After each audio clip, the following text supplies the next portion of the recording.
It's Thursday, April 10th. I'm Adam Walsh, and this is The Signal. It's being called a stay-the-course budget. Our projected expenses, Newfoundland and Labrador, a record $11 billion. There's lots of spending there. Today on the show, we talk about that spending and the economic climate we are in. Loads of guests here, and the lines will be open halfway through.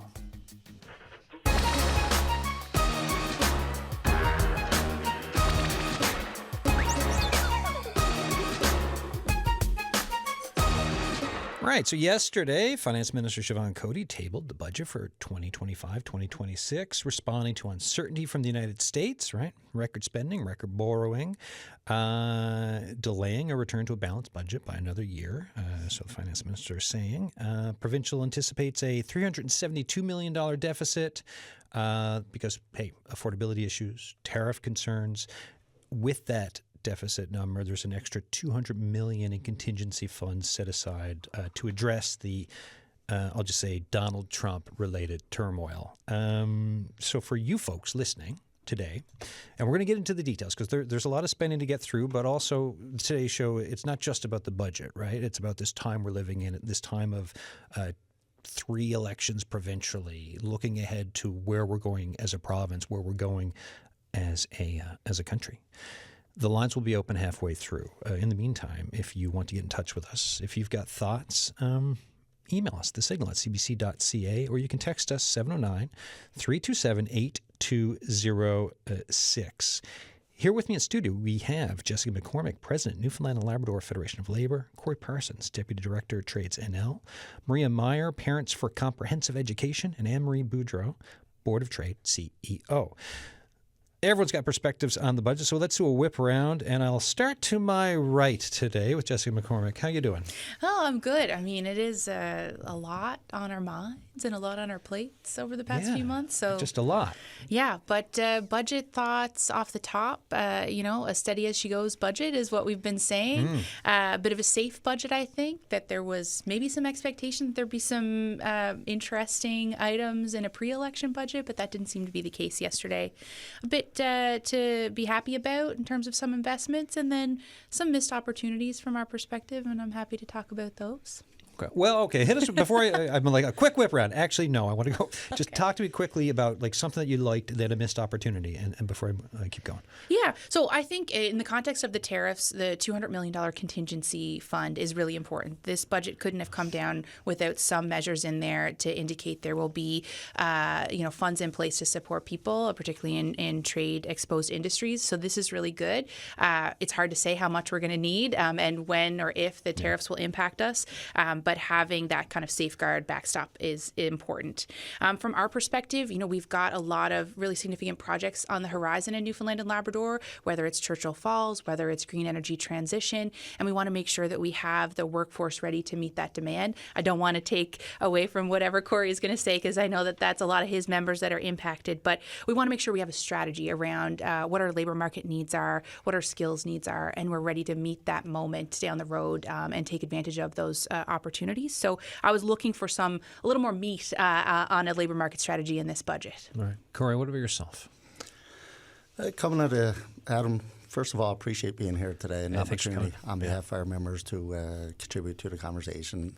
Looking at yesterday's budget, like many others are saying, I'm not sure there's a whole lot there to be upset about. The state of course, as Jessica said. Likewise, there's not a whole lot there to really get excited about either. So state of course, which most people today are pleased with. From our perspective, we see some infrastructure projects progressing, a number of schools here in the province. There's the St. Clair's replacement.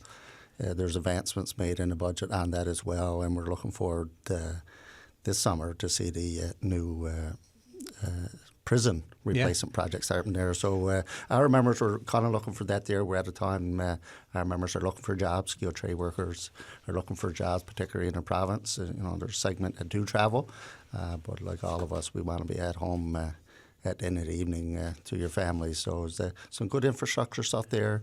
And we're at a time that we need those jobs here in Newfoundland and Labrador for our members. This is the first time I've had you in studio. Tell us a bit about yourself and your background with just how you got into with Trades NL and everything. I've been with Trades now for 8 years now. Yeah. Prior to that there, I was in the municipal sector and with the province. Prior to that there, in the last 3 years, I was at the West White Rose project in Argentia. And I've said a number of times in the last number of months since I've returned to the corporate office, it's probably one of the greatest experiences that I had, because I've traditionally, like a lot of people here, I guess, I worked at offices and boardrooms, and I had that opportunity to get out on the ground, wear work boots and invest in a hard hat every day and see the good work that's happening in the province. And I think it brought me back with a different perspective of not only the construction industry, what we have as a capacity in the province for any other future work that can be done here. Adam, I've seen firsthand. I went out there with the lens that we have the greatest skilled trade workers in the world, and we do. But not only that there, I learned that as a province, the capacity that we have developed, and I've seen it out there, because it's not only the trade workers, it's the engineers, the HR people, the whole gamut. We have the people in the province to construct any of these projects. And I used a few days ago an example that previous projects, Hibernia in particular, 30-plus years, there was a large contingent brought into the province from Norway to show us how to construct that. We've seen it again in other projects, including Hebron, but very little outsiders had to come in and show us how to construct the West White Rose project. Today, the last year or so, from my knowledge, there's only one person from Australia that's working on the West White Rose project. We say out in Argentia, it's being completely done from the skilled trades worker to upper management by Newfoundland and Labradorians. I think that's something we all to be proud of, and it's a story that we need to repeat. No, well, thanks I love the context, and I love the background there, because it's such for the conversation today and also future conversations, it is such a great jumping off point when we look at this moment in time, and as Jessica just said, meeting the moment, which I think is such an important thing for where we are right now. Maria, how you doing? Thanks for coming in. Thank you for having us. Tell us about Parents for Comprehensive Education. So we're basically a group of parents at Memorial who got, concerned. We all have children, smaller children who are pre-university. And we've seen the effects of cuts both on the school system, of course, which affects us as parents very much right now, but also then on Memorial in terms of, and what our focus is really on comprehensive education, because we're a little bit afraid of what happens if our kids no longer learn about history, if they no longer can, study French, whether they're in rural Newfoundland or if they're here in town. What happens if they no longer do things like music, right? How will that affect them? So we really feel like the windows are closing for our kids. And we thought, because we see it firsthand from Memorial, we really felt like, and we know so many parents, we have parent networks, right? Like mom networks, we call them mostly. And we talk a lot to them, so we thought it's time to advocate. So we started advocating on behalf of parents. Well, thanks for coming on. I love the parent perspective. We've done a bunch of shows recently around politics and the parent perspective. What are your thoughts on the budget from what you saw? Yeah, so I think we were somewhat pleased overall to take a slightly different angle on it. So we very much like the investment in the $10 daycare. I think that is like the $10 a day daycare. That's super important for parents who want to continue working. It's just otherwise you can't, right? Then the other thing for us that was very positive is the idea to recruit 400 teachers and teaching assistants. We think that's crucial, especially also to focus on some rural opportunities for teachers, because you're not going to get teachers to come teach in the rural areas if you offer them open to positions, right? Yeah. So those need to be full positions with meaningful employment. So we very much welcome that. We're also pleased with the $500,000 for a pocket of money that could maybe go towards the library system, the public library system. So that'll be important for us to watch. And then finally, to come to MUN, we are happy that there has been a reprieve in the cuts for MUN. So not sure if everyone is aware, but there has been planned reductions of 68+ million over a couple of years since 2021. And they have been implemented in the last few years.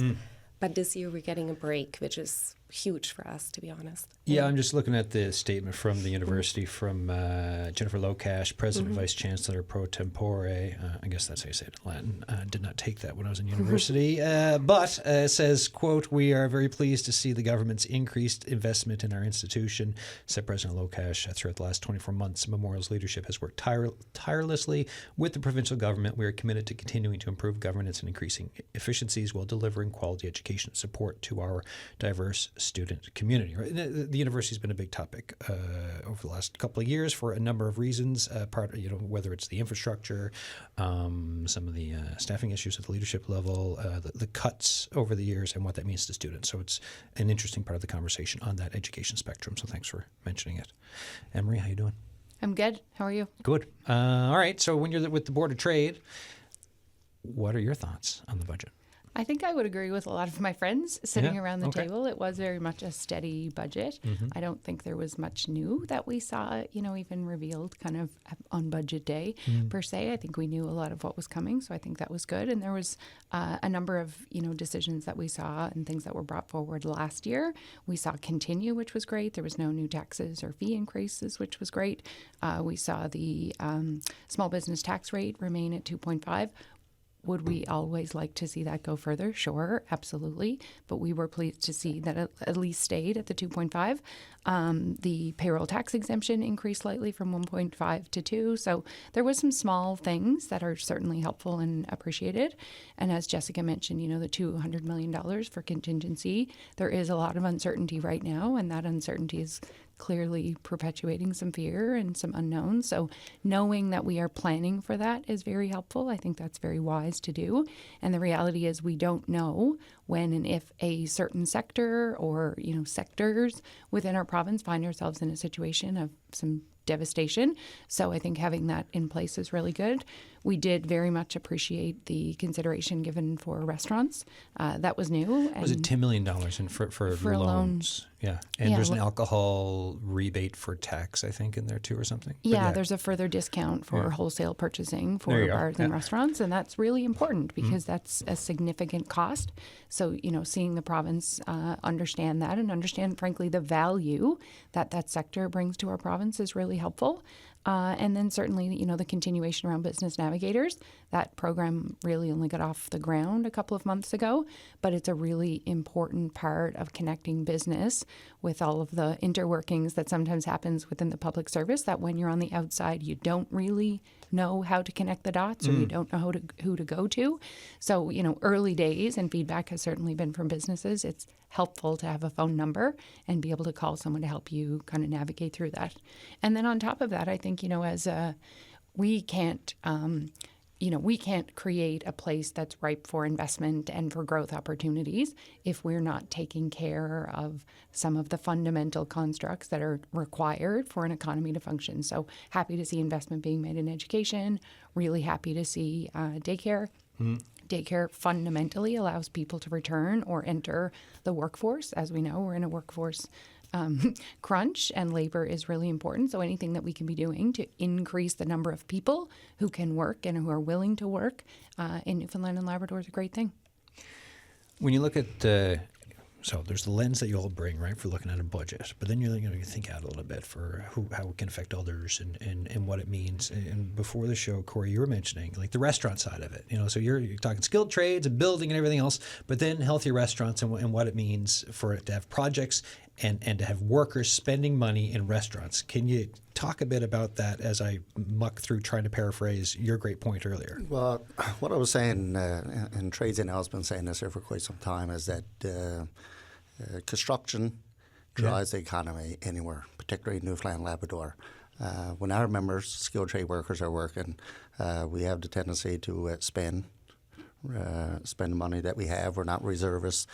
We're more about spending on toys and whatnot. So when there's activity in the construction sector, the spin-off, the restaurant sector, the social sector, the education, all those are benefiting as a result of having people working. And I go back to when Hebron, early days of Muskrat, Long Harbour, they were all kind of happening simultaneously. And if we recall back in 10 years ago, that the economy in the province was really thriving. Downtown was busy. You had Kenmount cranes Road was- downtown 10 years ago too, right? Building of buildings downtown as well, right? Yeah, so I just use that as an example, is that, when the construction industry is thriving, I think it's fair to say that other industries are doing well at the same time. And again, so folks, whenever everyone comes in, we sit down, we chit-chat. I warm everyone up before the show, right, to get them comfortable for the conversation. And today, all these great points were kind of coming up beforehand. So Corey's point is one of it. The other thing I mentioned, too, I was in Halifax a little while ago. There's cranes, there's building, restaurants are open. The narrative in St. John's, we're hearing increasingly restaurants are closing down. It's a different look for a city. And then if it's the capital city, right, St. John's for Newfoundland and Labrador, obviously there's a big importance there for the health of the province, the financial health of it. Anyone have any thoughts on just where we are and where we need to go? Whether it's to be a little bit more like Halifax, or how do we even get there? Like, what do we need to do? Yeah. I'm sure AnnMarie wants to get in on this one. I'll just make a quick point, Adam, which is that, like, to Corey's comments, it really shows how interconnected we all are, number one, right? Like, we all work in our little silos sometimes, right? And I'm thinking about unions and working people, but I'm also thinking about how our wages contribute to a thriving economy, also how, investments in public housing put people to work, right? And then it's also addressing a really serious issue in our community. So I think it's just remembering how interconnected our people and our communities are across the province. And that is the direction we need to go in to build a more resilient economy in the context of the tariffs, right? These big, public infrastructure projects, construction projects, putting people to work, injecting more money into our economy safeguards us in the context of these looming threats and the, trade relationship that has all but, dissolved with the United States. So we've got to, prepare ourselves internally to be more resilient. And that's the road we need to go down. I don't know if it's be more like Halifax per se, but be more like ourselves as Newfoundlanders and Labradorians, which is a really, a resilient people who have navigated major crises in our economy in the past, and we can do it again. And that's the route that we should take to do it. AnnMarie. I agree with Jessica. I know, but absolutely. And, when Corey was making that comment earlier, and I think I said, we always say in meetings, when the Board of Trade is meeting with a variety of, different members or government officials, we say we need more cranes in the sky. Mm-hmm. That is absolutely true, because the significance and the signals that are sent when you see projects underway, the economy is healthier and discretionary income is up and businesses are doing better, particularly restaurant sectors, retail sectors. They benefit when, there's money to be spent, when there's money circulating in the economy. So I absolutely agree. Marie, what do you think? Yeah, I think it also speaks about the importance of quality of life, right? So having a nice restaurant, having the wonderful music scene we have in this province, that's very attractive to people to come here, to stay here. So I think at Memorial, a lot of times we're obviously trying to recruit top researchers that could probably go elsewhere, right? But if we can retain them, if we can make this an attractive place that offers all kinds of things on the cultural front, on the restaurant scene, does matter. I think it does for quality of life for people. You want somewhere to spend your money as well. So I think that's important to retain people, to make sure that the quality of life here is good. So we're not seen as a place that's somewhere out there in the ocean, like, right? And also, if we're talking about recruiting talent and researchers and professors, we are at a time where there are people leaving the United States, right? Because of what is happening down there, the pushback or the revolt even against equity, diversity, and inclusion. You have profs who are coming up here looking for jobs. So there's an interesting point in time right now. So right now would be a time to invest, actually, I think, in universities. So U of T has a lot of money, the University of Toronto, so they have just siphoned off some of the talent there. If you would have money right now to recruit those people who would be more than happy to come to a Canadian institution, to a Memorial, this would be a real brain drain the other way. Yeah. Go ahead. I was just going to put a plug in for the College of the North Atlantic. There's some money in this budget, an increased investment in the college. I think it's $11 million. Just don't quote me on that. But the College of the North Atlantic is, we have such an amazing college system here because it's spread out across the province. So it's situated in rural Newfoundland and Labrador. It's a hub not just to train people like early childhood educators, for example, but other people in the skilled trades. It's also also, a employer in Newfoundland and Labrador in those communities that helps drive the economy. Yeah, and they have a whole green transition program, right, in skilled trades that is up and running. We did a show about it last year. It was a great learning lesson for me on it, just to know that if you're curious about that sector, you can get trained in it, right? Which is directly to some of your people, Corey, right? Yeah, I just AnnMarie and Jessica was just about to speak, and I was going to try to come in through the middle. Come on in, do it. I just want to make the point around the importance of. We talked about the importance of construction to the economy, but I think it's equally as important around the planning of the construction projects. Newfoundland and Labrador, probably more than anywhere else, is that we're famous for the roller coaster, right? We're ups and downs, and that's what we're seeing today with some of the closures downtown. So I just want to put it out, the importance of planning projects. Unfortunately, Newfoundland and Labrador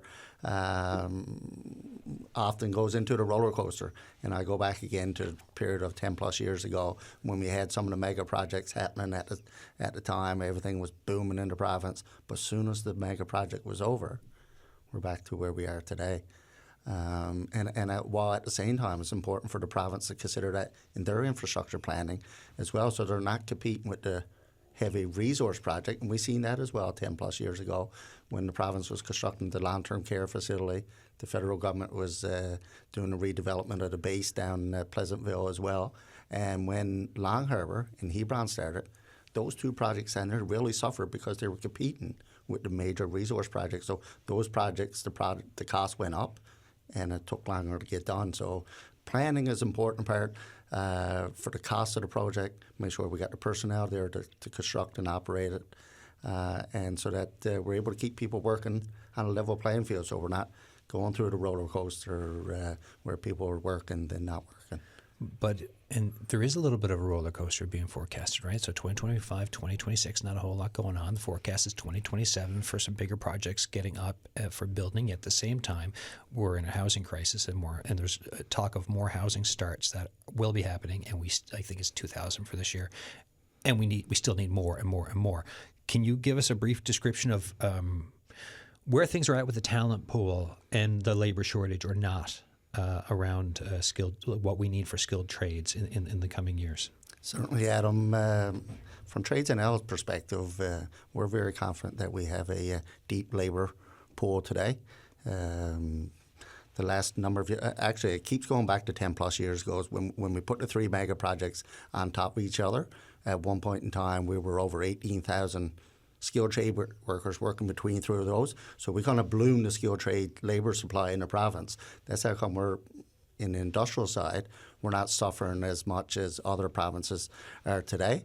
And we look short term, the last 2 years, our members had lots of work opportunities as well. The Voisey's Bay underground expansion, Lab West always has activity there. The West White Rose out in Argentia was heavy. We were still constructing the Cornerbrook Hospital, the mental health facility here. So you look at all those projects, they're either complete or nearly complete today. And what new projects do we have ahead of us? So where are all those workers? Most of those workers are unemployed today or traveling across the country to make a living to bring back to their family. So back to your question, I guess, is that we do have a deep labour supply available short term in the province. We recognise the demographic there is ageing. We recognise less people are coming into the trade, so we are looking down to a dark hole of a labour shortage into the future. But today we do have an adequate supply.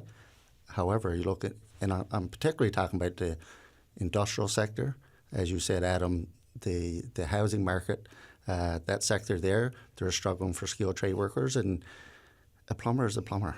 Yeah. So a lot of the conversations that we've been having in industry the last few months with the Construction Association and Home Builders Association is how do we build the bridge to the trade workers that are available that traditionally worked in the industrial sector? How do we get them trade workers constructing the homes that we need in the province? How do we do that? You don't have to have an answer. I don't know what the magic. I think it comes back to forums like this here, and some of the forums that we've been having over the last few months. I look at Jessica here now because I know we've been having conversations among ourselves from a labour front. Industry-wise, I know we've been in a room with AnnMarie and the Construction Association, Alexis Foster with the home builders. So I think we need to have more of these here conversations. Stop trying to work independently in our own silos and get in a room, find the solutions. How do we get people there?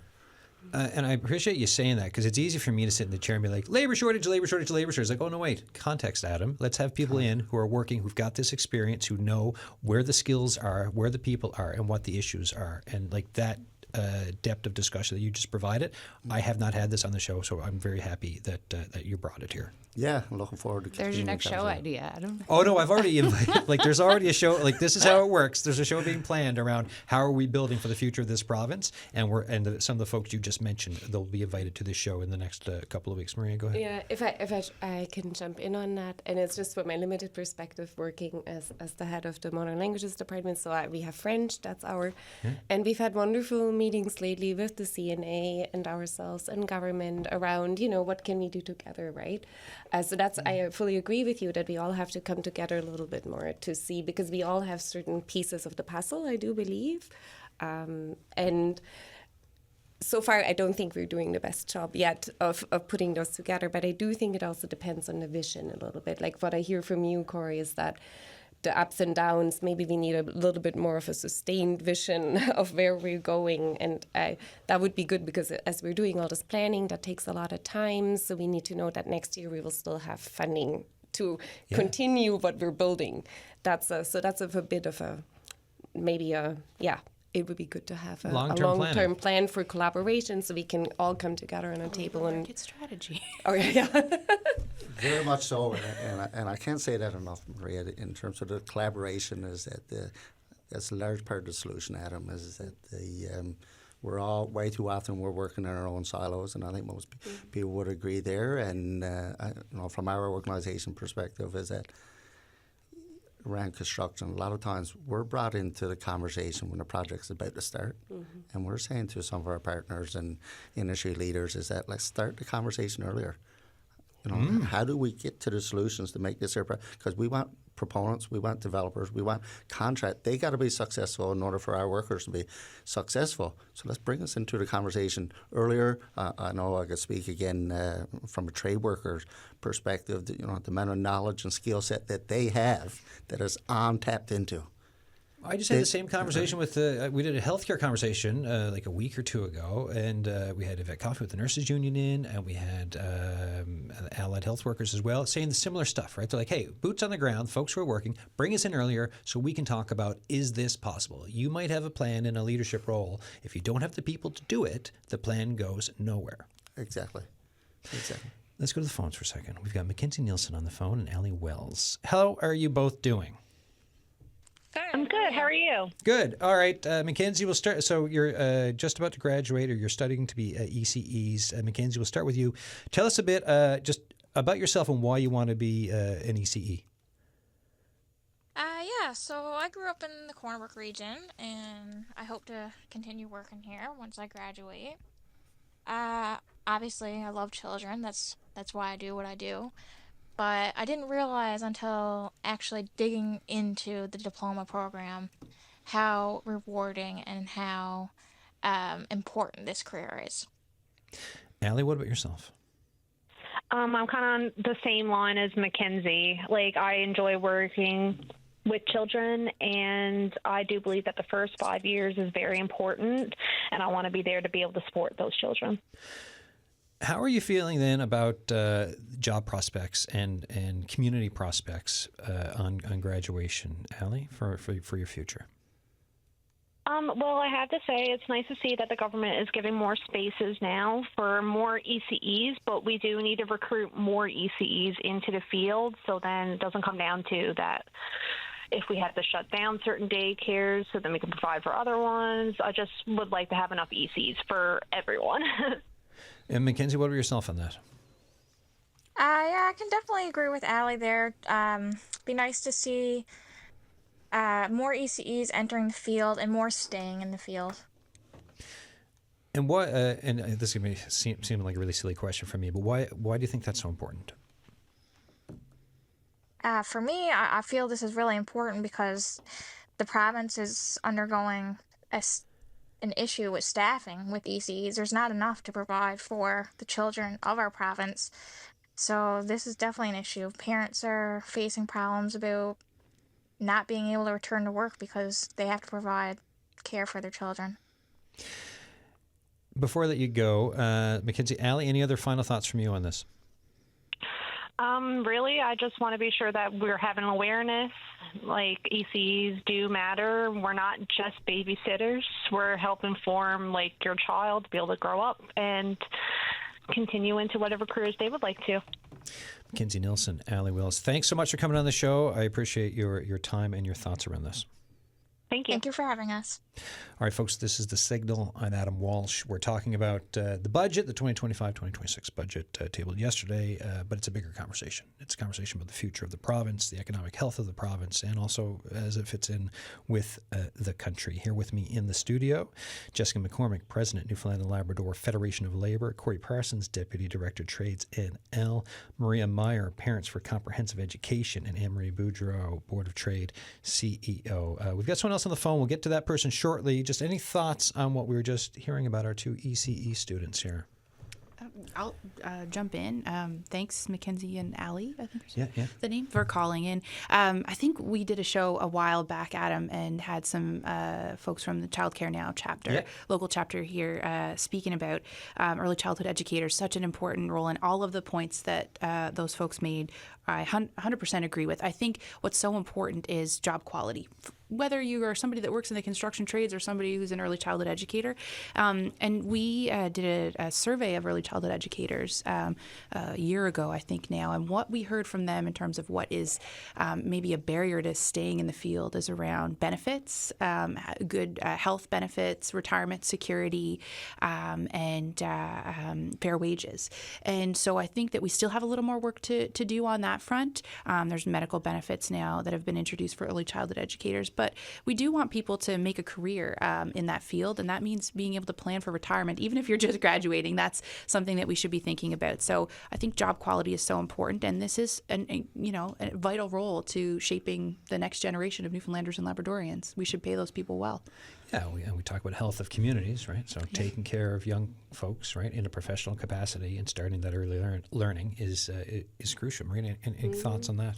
Yeah, I just very vividly remember having to drop my kid off at childcare, and they were my heroes, the childcare, right? Otherwise, I wouldn't have been able to go back to work with a good conscience and feeling good about my child being in good hands. And those early years, they're crucial in a human being's development. That's the beginning of the educational story. So even as a professor in MUN, I'm very glad that story starts out with quality, right? It has to. I think it's from cradle to grave.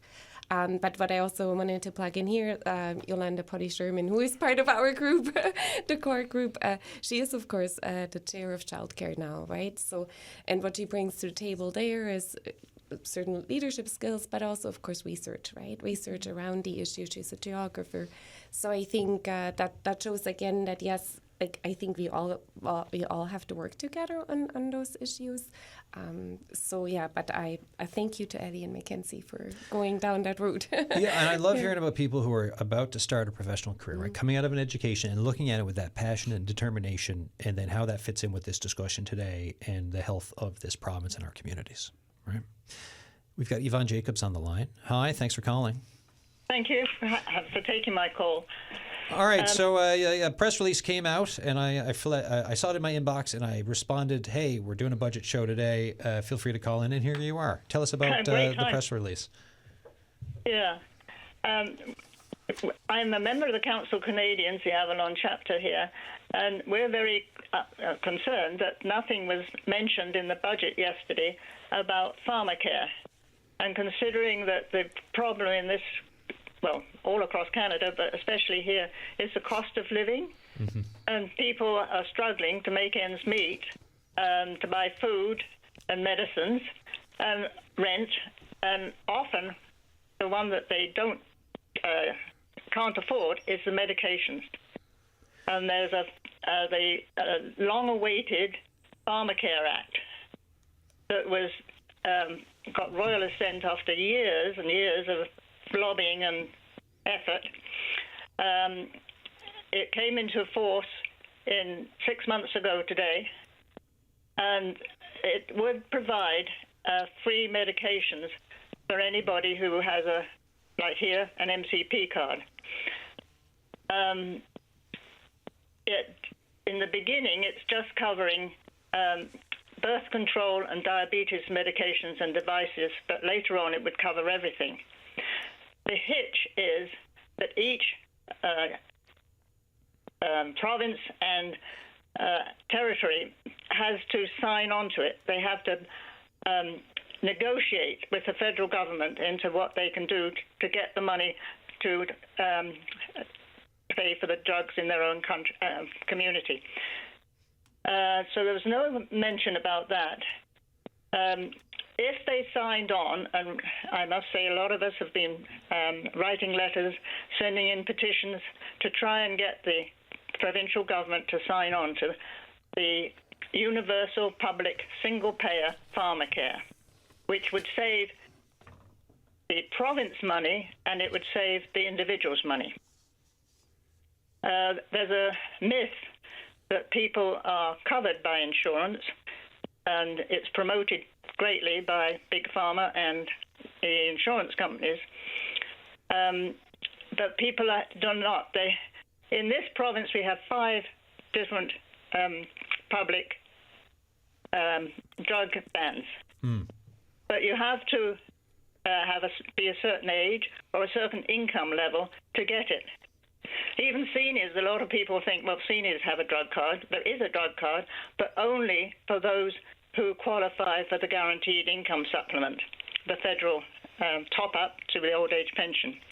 So they're low-income seniors. The rest might be $100 above that income amount, and they can't get the guaranteed income supplement, and then they can't get the drug card. So what the pharmacare would do, if the negotiations, there's only 2 provinces that we've heard of so far that have signed on to that, and that's British Columbia and Manitoba. And British Columbia already had birth control pills and equipment paid for, so they negotiated and got something else covered with the money that is available for pharmacare. And I'm not sure what Manitoba, they recently had an agreement too. The advantage of it is that there would be one single payer, the federal government. And they can, if you have one person negotiating with the drug companies, they could get a lower price because of the mass, if it was everybody in Newfoundland, which would be covered, it's a bulk buying.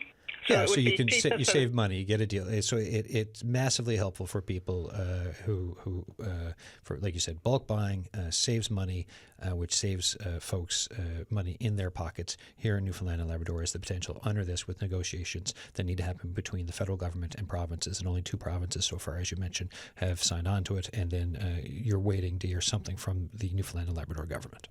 Yes, they say they're working on it, but that's as far as it's gone. And the problem is the federal government is in election mode right now, as we know, and things could change if there was a new government. The Conservatives have said they're going to cut it, pharmacare.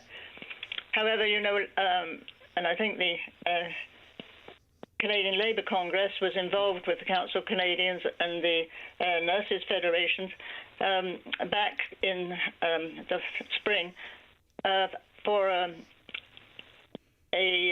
lobbying week where they could lobby MPs at the House. But to try to get it done. Yeah. Yvonne, I'm just going to have to wrap it up just so I can get back to the folks in the studio for reaction on this. Is there any final quick point to finish things off? Well, one thing about that I was just going to say was that we found that many MPs didn't think there was a problem. Right. They figured everybody was covered. And so we had a big phone blitz and to tell how many from all over the country people phoned in to say, that they needed pharmacare. Thanks for that final point, Yvonne, and thanks for making the point and for coming on the show. I appreciate it. Thank you. Yvonne Jacobs, their spokesperson, Avalon Council of Canadians, talking about, because I started the show, I asked, right, thoughts on the budget. If you still have thoughts, if you've got questions, is there anything in it that will help you and your community? Is there anything missing, like Yvonne just mentioned there? The signal at cbc.ca for emails, texts 709-327-8206, and you can phone us 709-722-7111, 1-800-563-8255. Anyone have any thoughts on what Yvonne was saying there? I agree. Couldn't agree more with what Yvonne referenced, some lobbying that our national counterparts at the Canadian Labour Congress have been doing on pharmacare, and what a great legacy that our Dr. Premier could leave, signing on to a pharmacare agreement with the federal government, and if not him, first order of business amongst many priorities, obviously in these times, but signing that agreement, I think, would be, in the context of our affordability challenges, very important for a lot of folks. Yeah, and it's so we either Premier Fury, who's leaving, or one of the Johns who are coming in. Also, right, so she mentioned a federal election, which, campaign is now. And then there's going to be a provincial one sometime between now and the fall. Could be sooner, could be later, who knows? We wait and see. So there's a lot of deciding to do. Anyone else on what Yvonne was saying, or just any other thoughts as we push forward on the show here? I just think, on a holistic level about this and other things, there were definitely things not covered in the budget. There will always be. Yeah. I think it's a balancing act. But I do think, as you just mentioned, we're in a federal election. We're about to head into a provincial election. I don't think you should waste any opportunity to share the message, regardless of the group or whomever you're representing or whatever you're looking for. I think Yvonne raised a really good point that sometimes it is lack of awareness, and sometimes I think we, as consumers of, the public entity that's happening in front of us and the actions of politicians, may think that they understand more or have a fulsome grasp of. I think that you should never waste an opportunity, certainly through an election period, to educate and share what you know with a politician or any political, a bureaucrat or any policymaker. Because sometimes they simply are not aware. And I think that it is really important to articulate the ask and the thing that you are looking for and to lobby for it. And I think you can't take for granted that a politician understands the regulations or legislations or policies surrounding all of the files they're responsible for. Oh, look, this is just nothing to do with policy. On my day-to-day for how I function in my job, if there's something I want someone to know, they will know about it, because that's the only way they can know and think. And then that helps me, for example, like program the show, go out, do stuff. That's a tiny level. To think of something like pharmacare, or to think about education, to think about business, and all of that we think our politicians, our MHAs and our MPs or council members in communities should know. Get in front of them, have the conversations, and get that context out there. Right? Yeah, and if I could just chime in on one more thing. The Board of Trade hosted an event a few weeks ago called Navigating Disruption.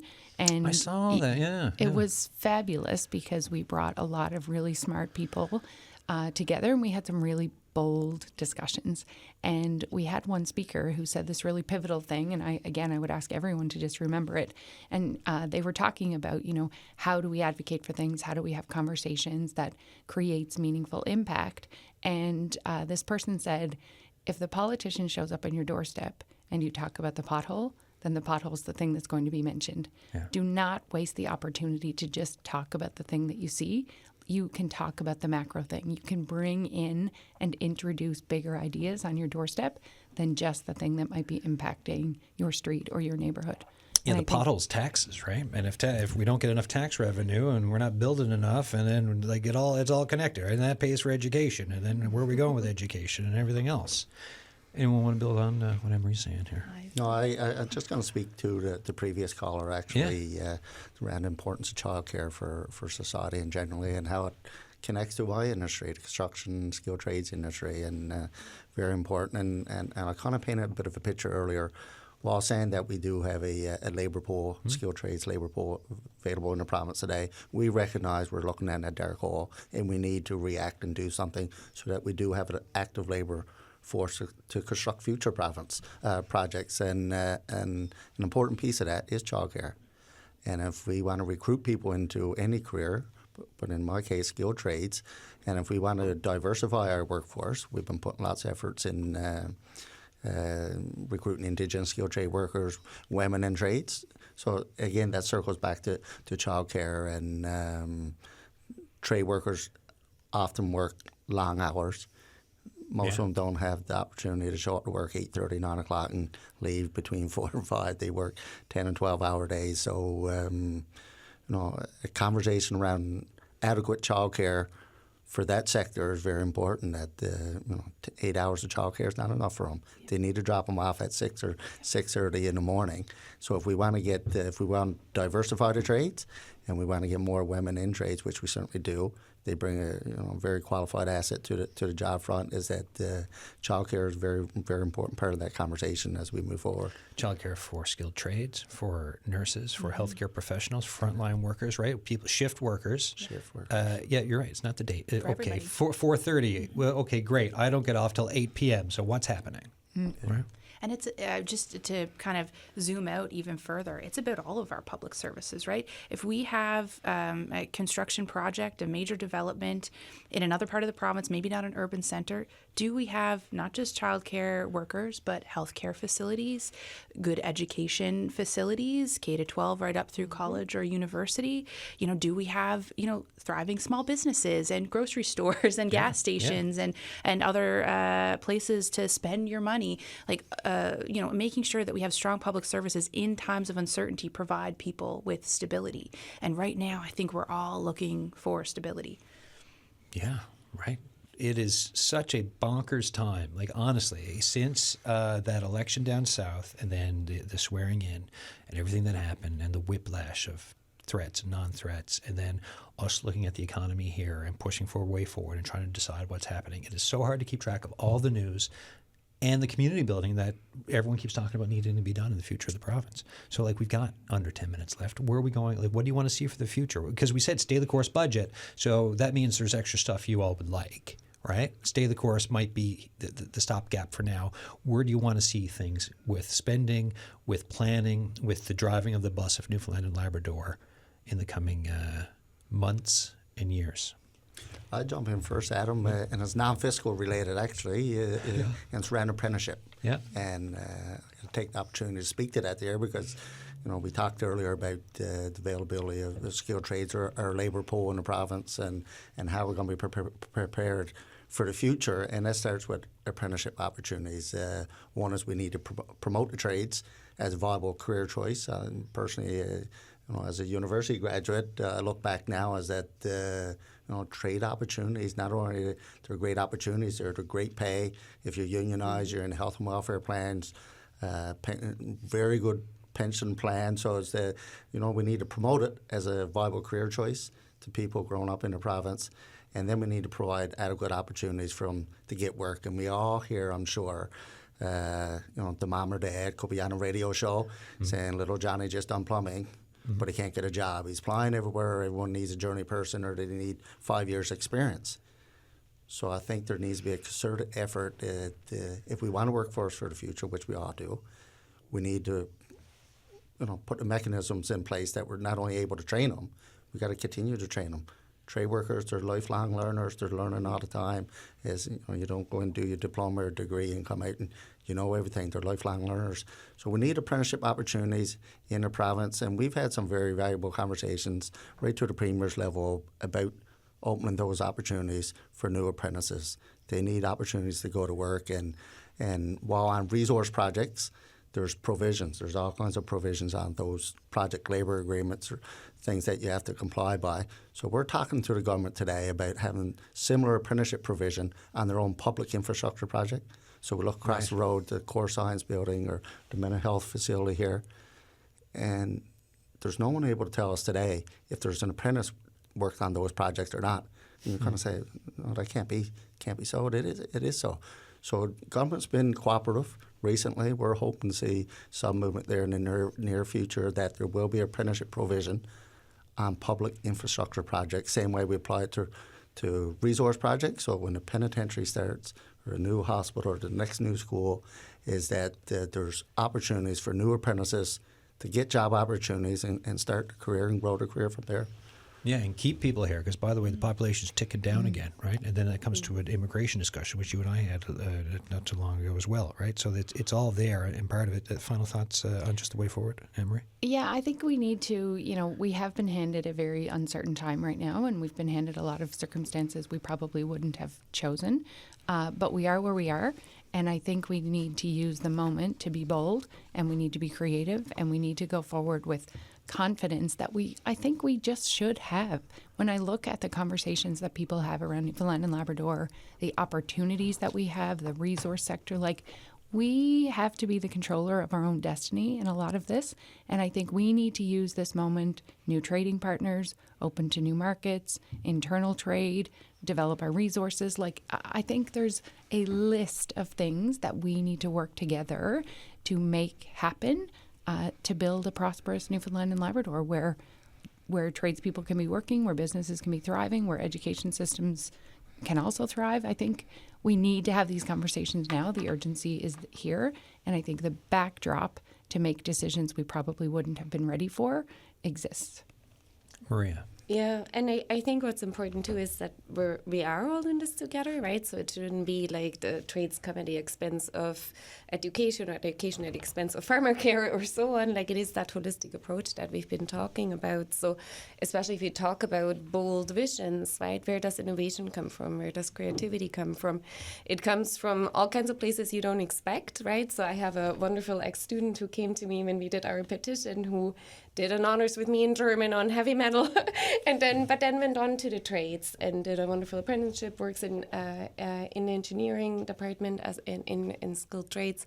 And he came back and said, let me go with your petition because I value my education into humanity so much, because it helped me so much in my trade, in my quality of life, and so on. So I think having more awareness of how this all feeds together is very important, and having conversations with each other. Did you say honors in heavy metal? Oh, I did an honors thesis on heavy metal, in German heavy metal. Yeah, yes. I was just checking that. All right. It was fantastic. Okay. I'm sure everyone's appreciating his music choice of this new job. Jessica, final thoughts? Final thoughts. We have to have more conversations like this. We've all said in different ways today that we need to get around tables and develop solutions together. And I think there's no better people to develop solutions that will benefit them in their lives than working people, the frontline workers who are building these projects, who are, educating our population. Get there, talk to them. They have the solutions to the issues that we're facing, and give people good quality jobs in Newfoundland and Labrador. That's how we're going to build a thriving economy. That's how we build a resilient economy, is people earning a fair wage and bringing that home to put their kids in hockey and buy groceries and contribute to local business. And you've got a thing at the end of the week, right? Is it Friday? We're hosting Minister Cody tomorrow. Tomorrow's Friday. Today's Thursday, tomorrow right? Is Friday, I know I said that at the start of the show, but I completely left my mind. So tomorrow, are you ready? Big questions. Did this help? Is my question. Define ready. Yeah, that's how I feel at 11:59 every day. So. Yeah, I think I think today this is a great conversation. There's certainly no shortage of things for us to discuss, and obviously the minister is very connected to all of these and is thinking about the future.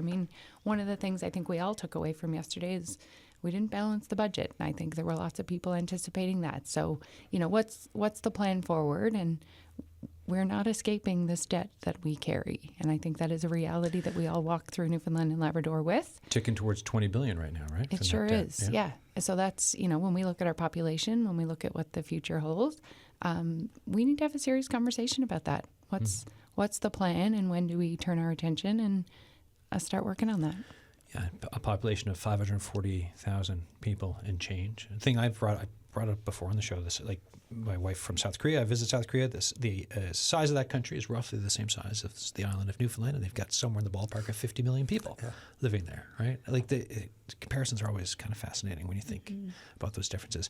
Thanks so much, everyone, for this conversation. Thank you, Adam. Thank you. All right, everyone. That's it for today's show. So thank you to Jessica McCormick, Corey Parsons, Maria Mayr, and AnnMarie Boudreau. If you have thoughts on today's show or any show, get in touch with us, The Signal at cbc.ca. And you can always call the Signal line and leave a message, 709-576-5260.